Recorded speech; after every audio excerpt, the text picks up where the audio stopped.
rádio e a TV Brasil Espírita apresentam Evangelho no Lar.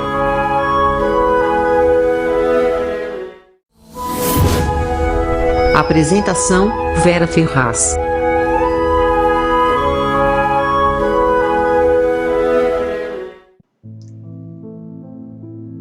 Bom dia, meus amigos, meus irmãos, companheiros de caminhada, companheiros do Evangelho no Lar.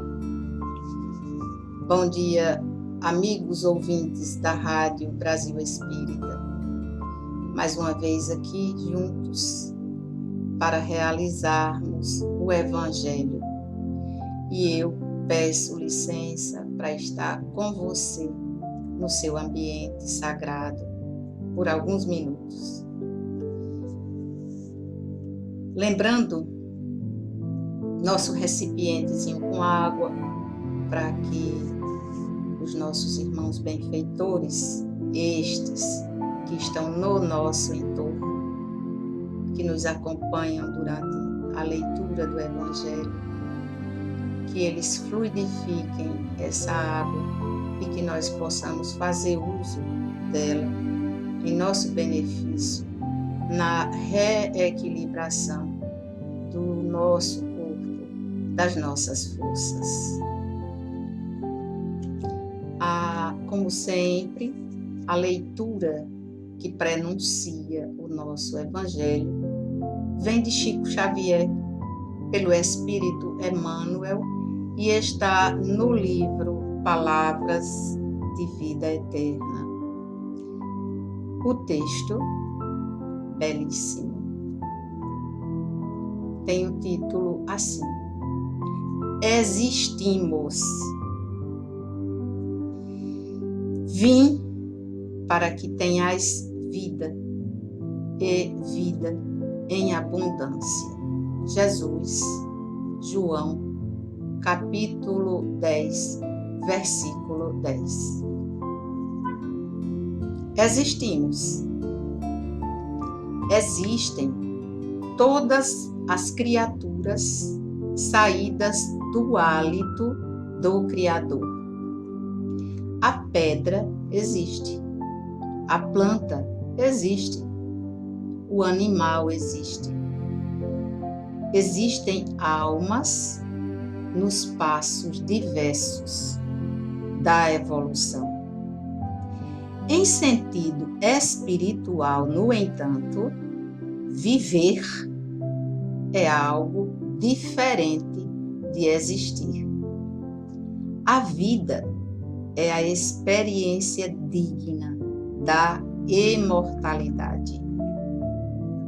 Há muita gente que se esfalfa, perdendo saúde e possibilidades em movimento vazio, quando não se mergulha nas tramas do mal, entretecendo reencarnações dolorosas.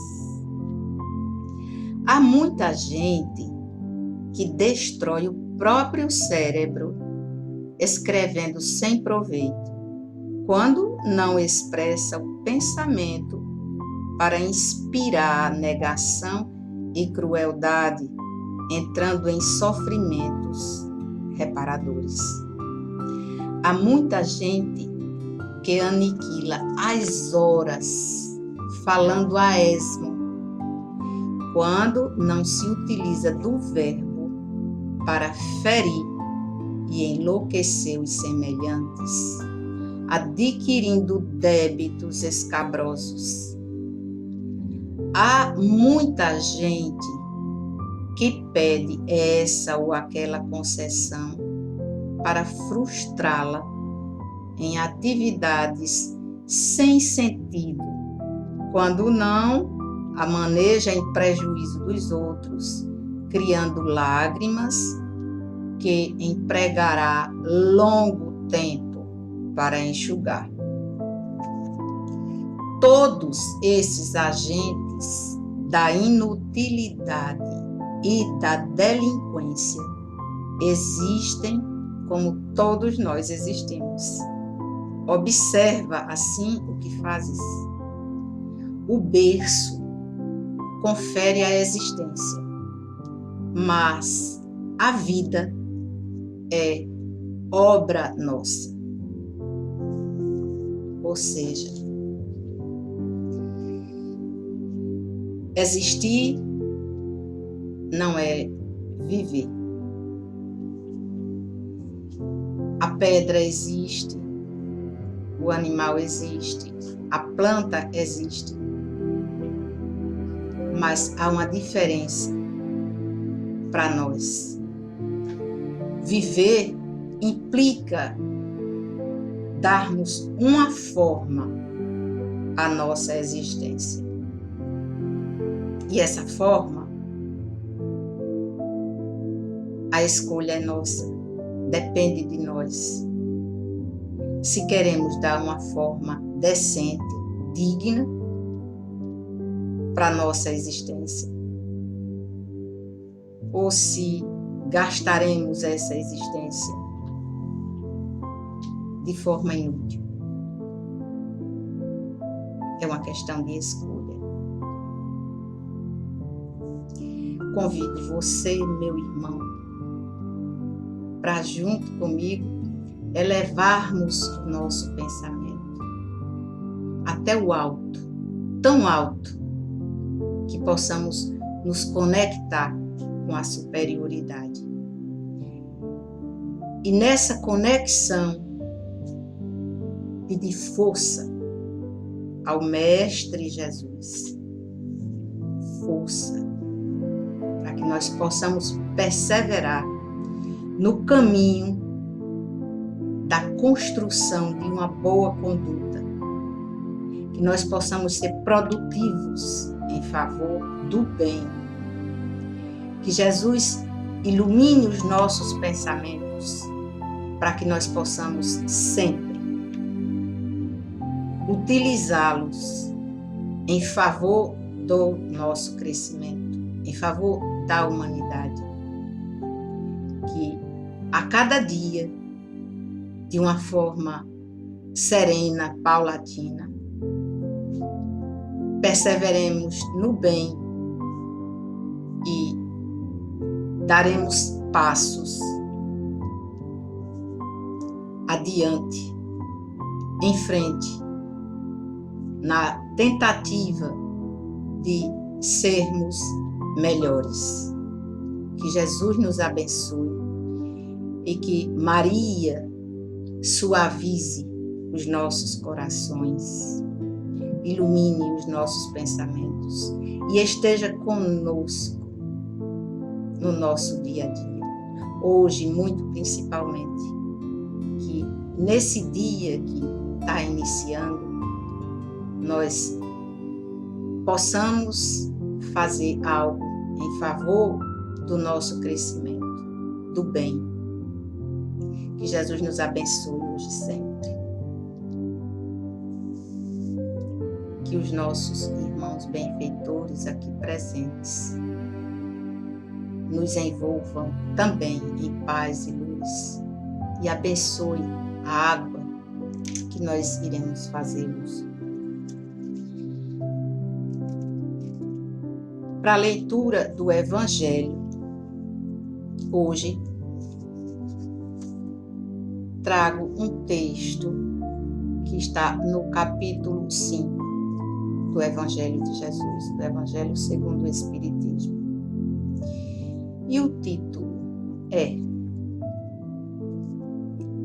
Os Tormentos Voluntários. Vive o homem incessantemente em busca da felicidade, que também incessantemente lhe foge, porque felicidade sem mescla não se encontra na terra.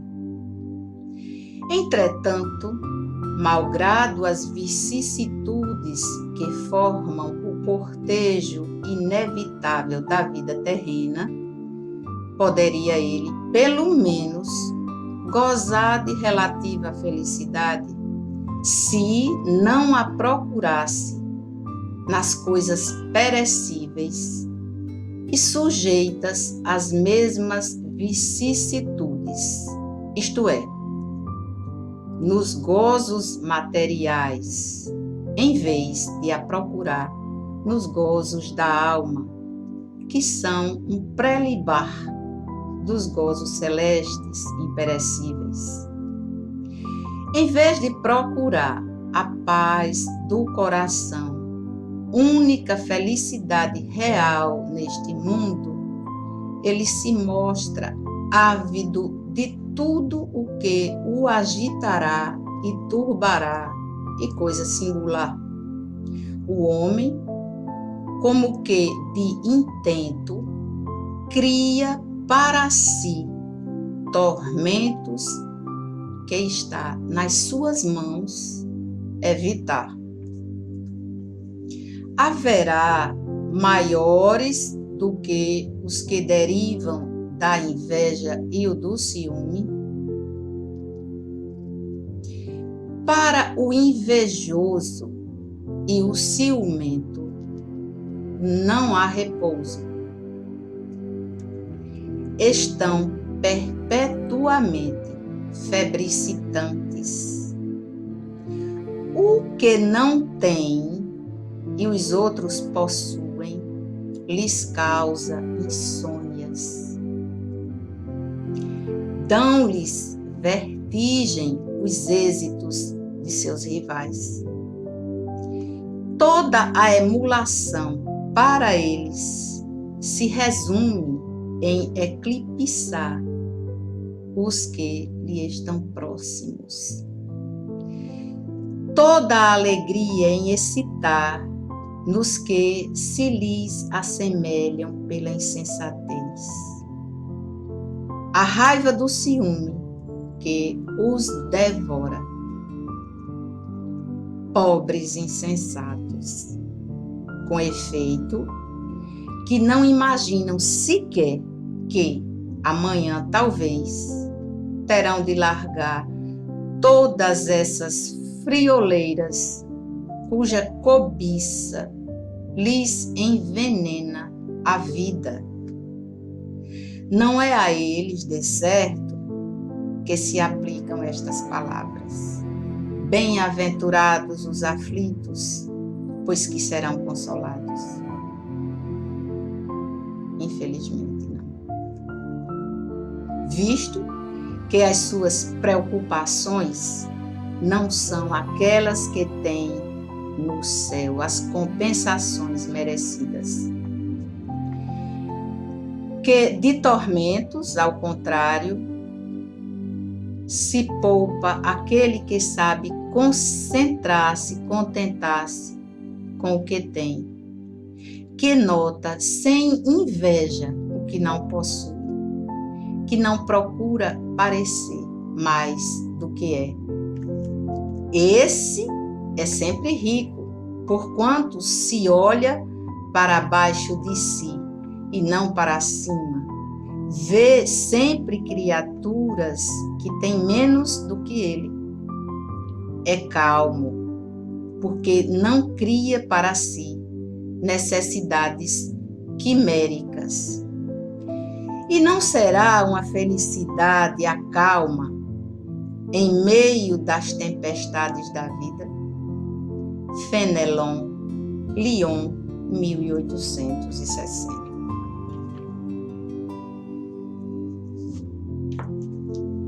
Os tormentos voluntários. O que são tormentos?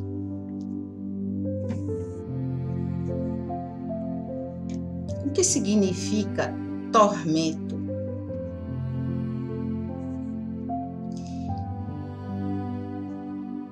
Tormento é um sofrimento físico ou moral intenso.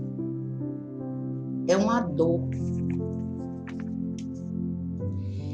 É também o ato, o efeito de atormentar-se.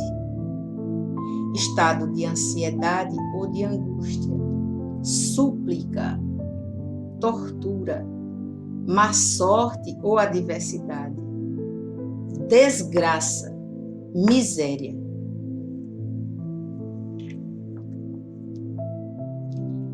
Essa é a definição. E o que significa voluntário? O que é voluntário? É o que não é forçado, que só depende da vontade, que se pode optar por fazer ou não.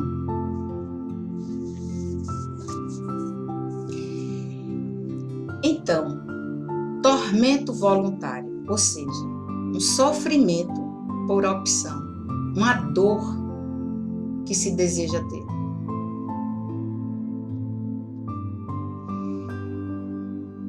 Curioso como existem tantas pessoas que buscam sofrimento de uma forma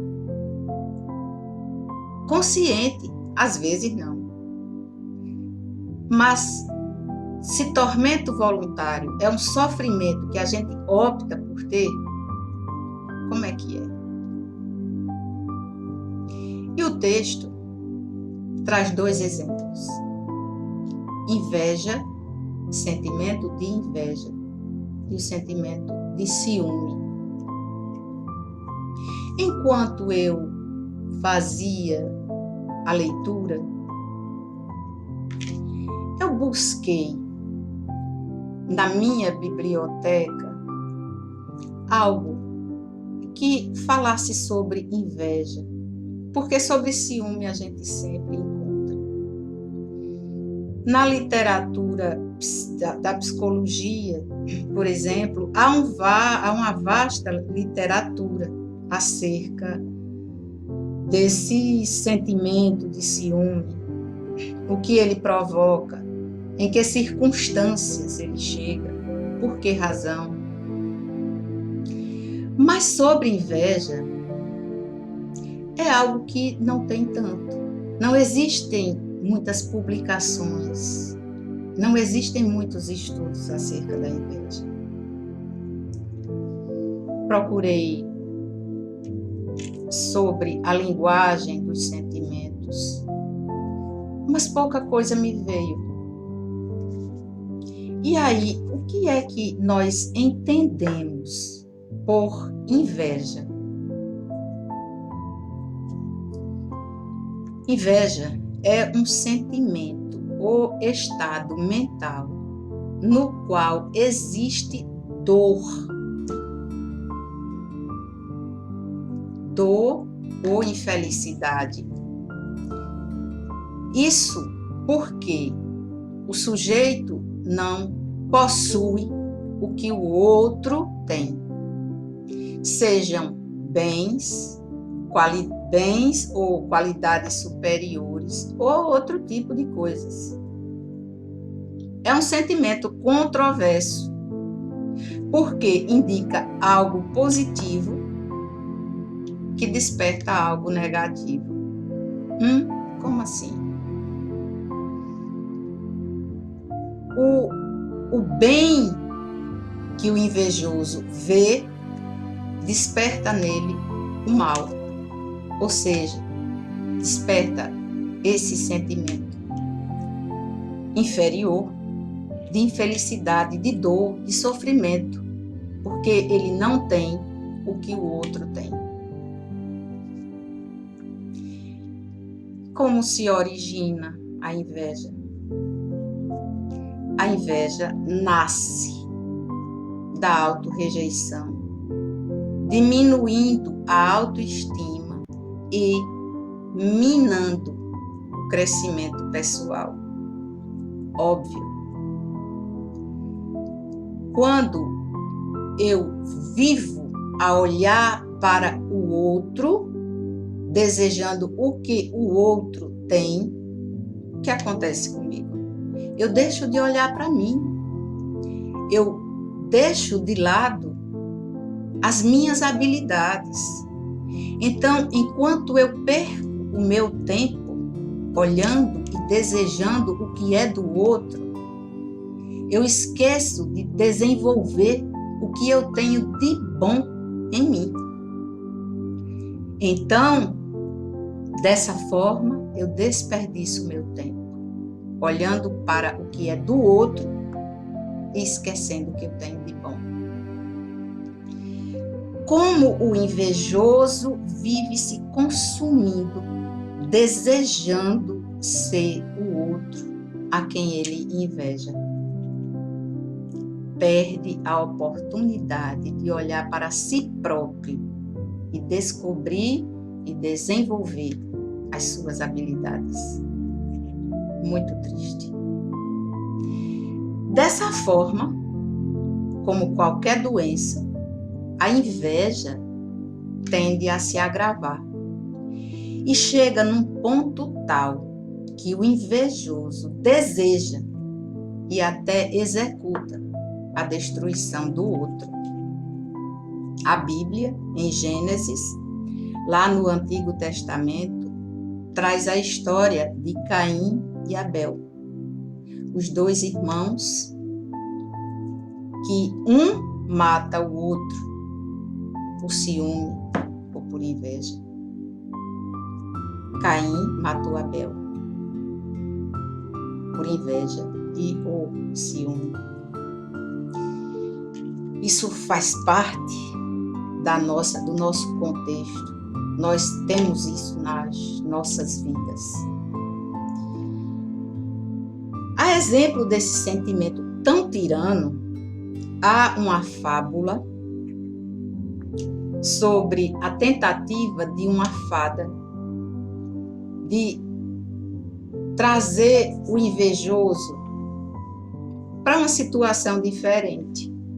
E aí a fada, ela sabe que o invejoso vive cobiçando tudo do vizinho. E ela, na tentativa de melhorá-lo, vai conversar com ele e pergunta o que ele quer. Ela diz que está ali para realizar o desejo dele. E aí ela diz assim: peça um desejo, faça um desejo que eu executo. Só que tudo que você pedir, eu darei para o seu vizinho em dobro, em dobro. E aí, o que é que o invejoso diz? Ele pede para que seja arrancado um olho dele. Ou seja, ele pede para ser arrancado um olho dele, porque em seguida os 2 olhos do vizinho seriam arrancados.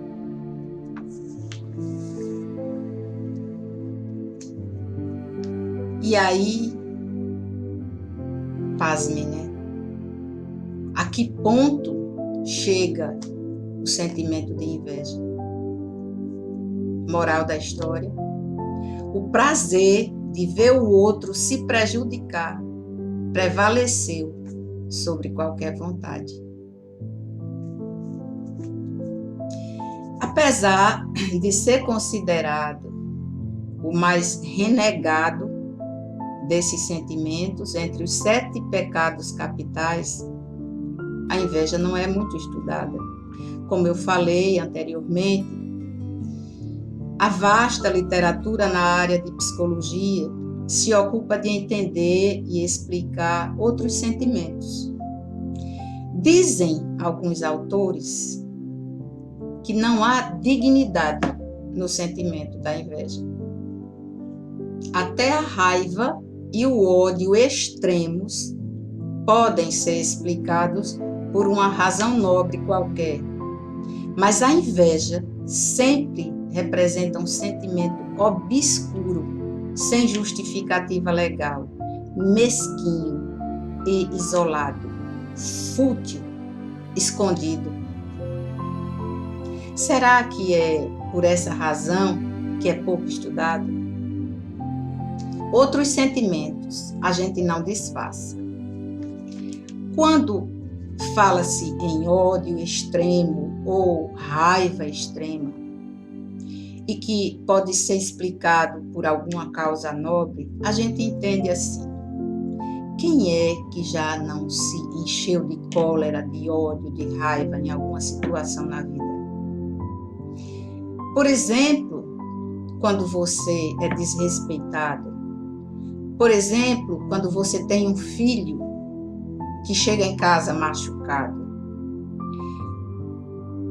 Não deveríamos sentir, mas é natural. A gente ainda está nesse estágio. A gente sente raiva, a gente quer revidar. Quando a gente entra numa discussão que quer fazer prevalecer a nossa opinião, quando a gente é desafiado, quando a gente vê um ente querido maltratado, desrespeitado, a gente sente raiva. Mas a inveja a gente não explica. Pelo menos não encontrei ainda. E aí, a gente disfarça tristeza? Difícil. A gente disfarça um sentimento de raiva? Difícil. A gente consegue conter a alegria? Difícil. Mas a inveja é disfarçada. Às vezes a gente tem convivência próxima, bem juntinho, e nem se dá conta de que o outro quer tomar o lugar da gente, quer ser a gente, mas não consegue, não pode.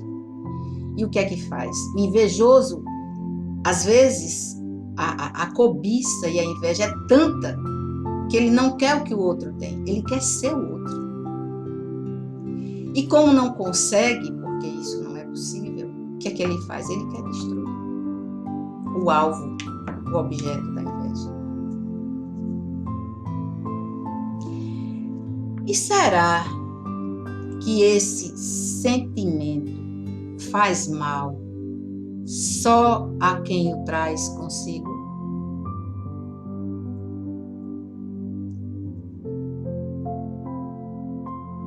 O alvo do invejoso é atingido? Considerando que nós somos energia, vamos entender que é necessário muita prece para que nós, ao nos aproximarmos do invejoso, não soframos com uma certa desarmonia. Porque se estamos próximos, uma energia da outra, é necessário mesmo muita prece para que haja um embarreiramento e a energia do invejoso não nos atinja. A maioria de nós já ouviu falar que existem pessoas que conseguem, com um olhar, fazer murchar uma planta. A gente não já ouviu dizer isso? E é provável que esse fenômeno se dê de forma inconsciente, porque seria maldade demais olhar para uma planta e fazê-la murchar. Mas isso está na qualidade da nossa energia.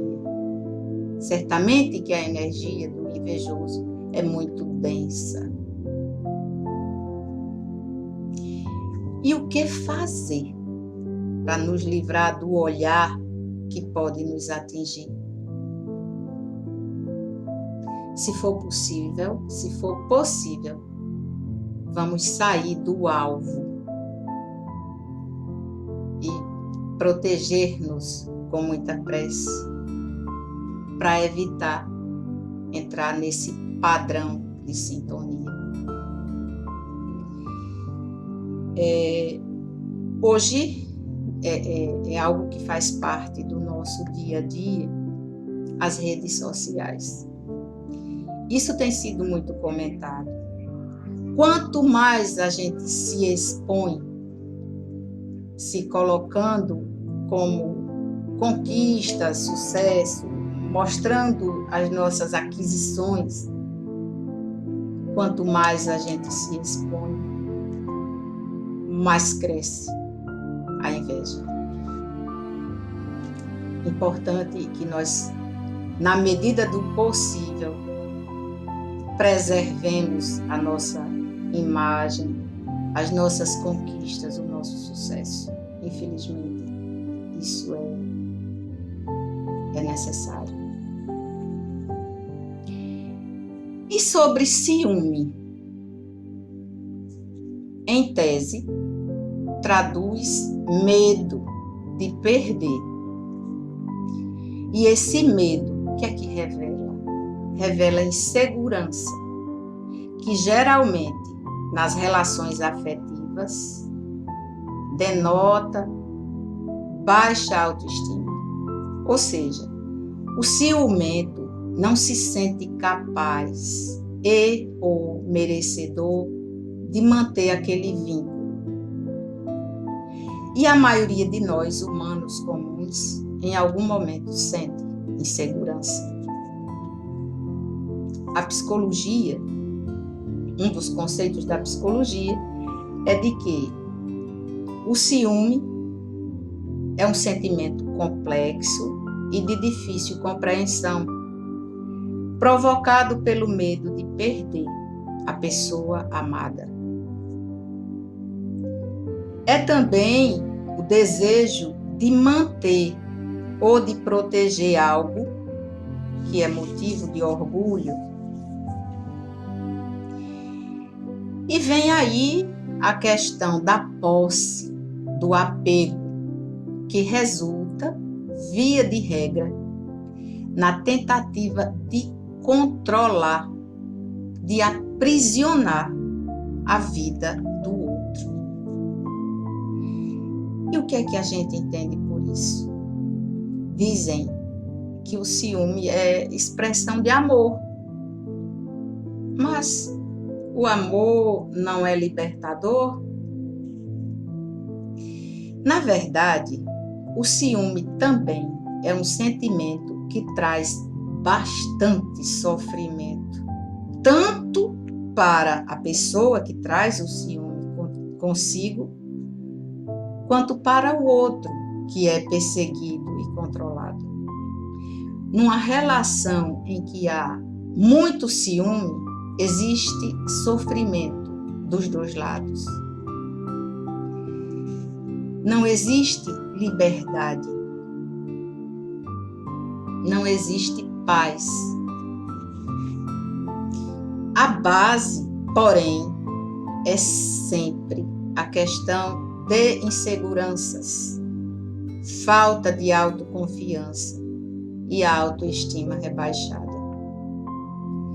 O ciumento, ele está o tempo todo se sentindo ameaçado de perder, porque ele não se acha merecedor de ter ou estar com a pessoa que tem ou que está ao lado.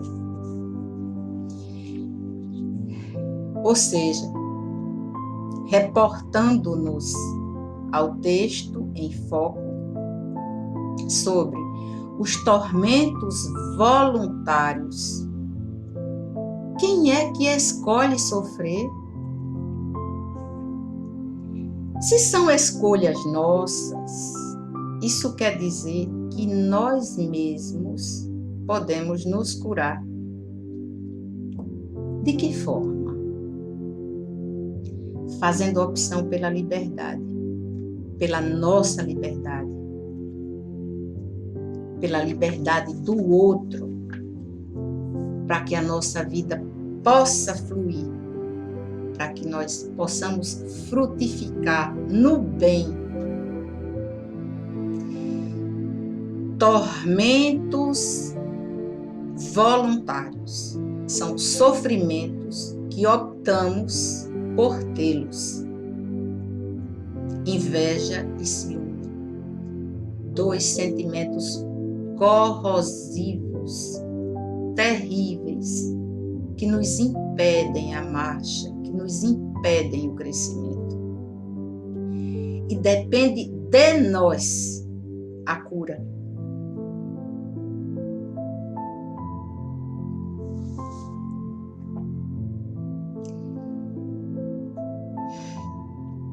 Ficando por aqui, mais uma vez, desejando para você um bom dia.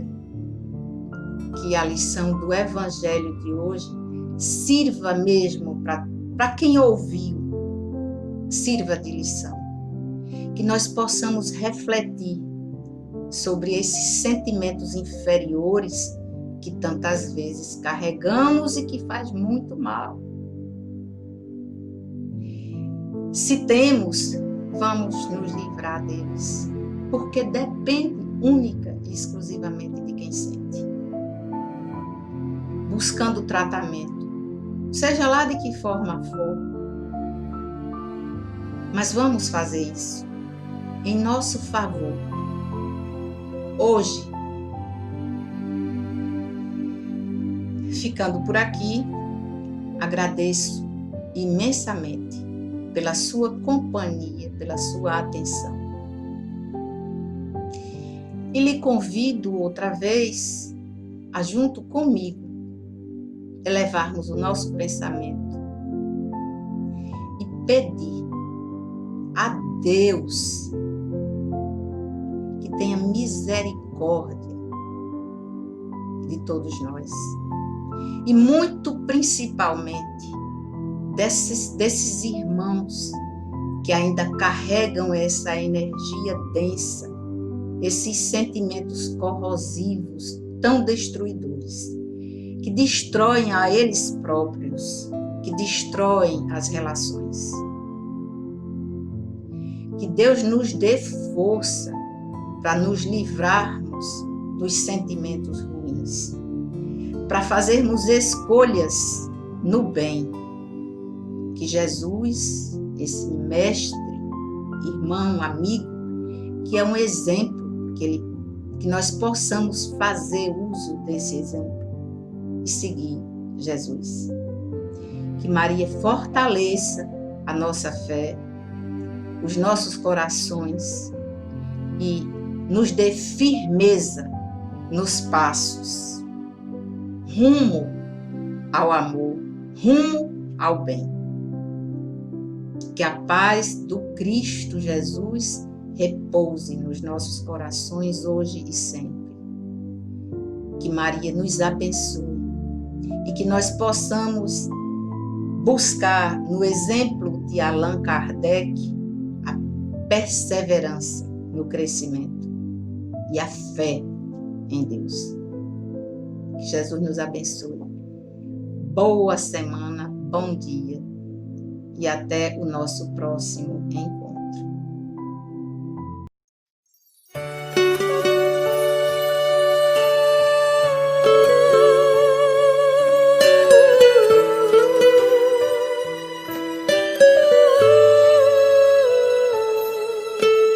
Mãe do céu e da terra,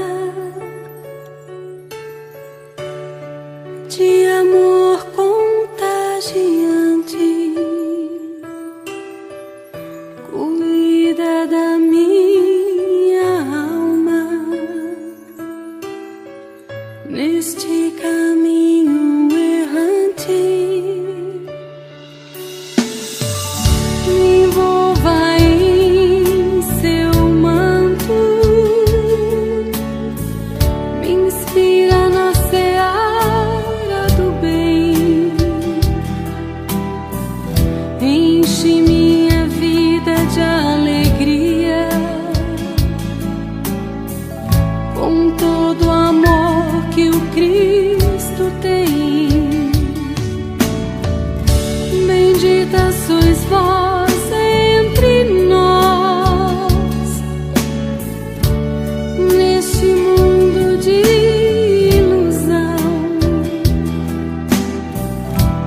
decreta